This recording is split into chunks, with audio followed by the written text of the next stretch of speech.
Marc Pénat, pour le groupe socialiste et apparenté. Ça fait juste 4 minutes. Pardon. Merci, Monsieur le Président, Monsieur le rapporteur, chers collègues.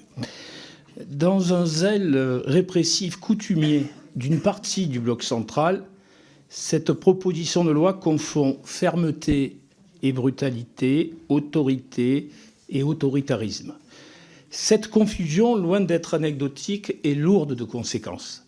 Elle trahit une vision de la société où le pouvoir ne s'exerce plus pour construire, émanciper, mais pour contraindre, stigmatiser.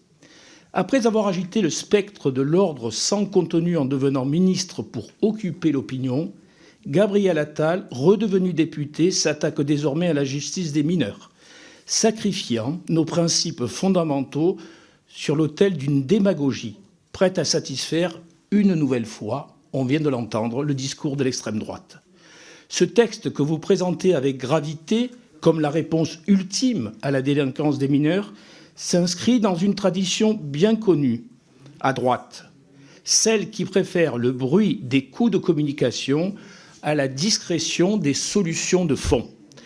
Vous proposez ainsi 3 mesures qui s'inscrivent dans une logique punitive rétrograde. 3 attaques directes contre les fondements de l'état de droit et de la justice, en particulier celle des mineurs, celle, je vous le rappelle, des enfants de la République. Mais ce texte est bien plus qu'un simple dispositif répressif. C'est un manifeste politique. Il incarne votre populisme. Oui, votre populisme.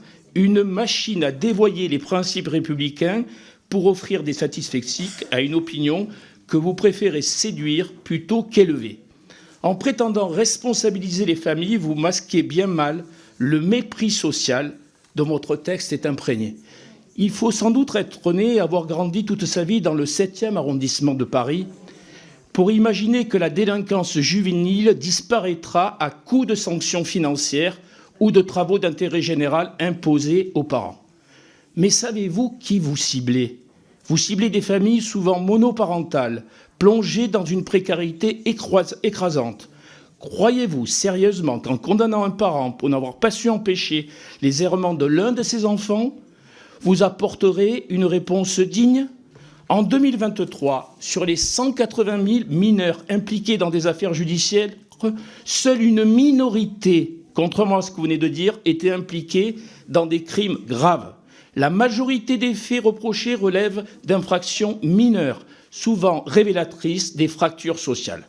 Car, je vous l'apprends peut-être, ces mineurs sont des jeunes déscolarisés, exclus par un système éducatif à bout de souffle qui n'offre ni accompagnement ni horizon. Des jeunes au banc de la République, délaissés par les services publics les plus fondamentaux, des jeunes exclus de notre contrat social. Ces enfants, ces familles n'ont pas besoin de la matraque législative. Elles ont besoin d'aide, de soutien, d'accompagnement. Punir les parents, c'est emprunter un chemin bien commode, celui de la culpabilisation individuelle, en jetant le discrédit sur le parent pour masquer les défaillances de l'État. Ce texte semble ainsi vouloir inscrire dans la loi l'idée que chaque parent, pris isolément, porterait l'entière responsabilité des actes de son enfant, comme si les contextes sociaux, économiques et même institutionnels pouvaient être balayés d'un revers de la main.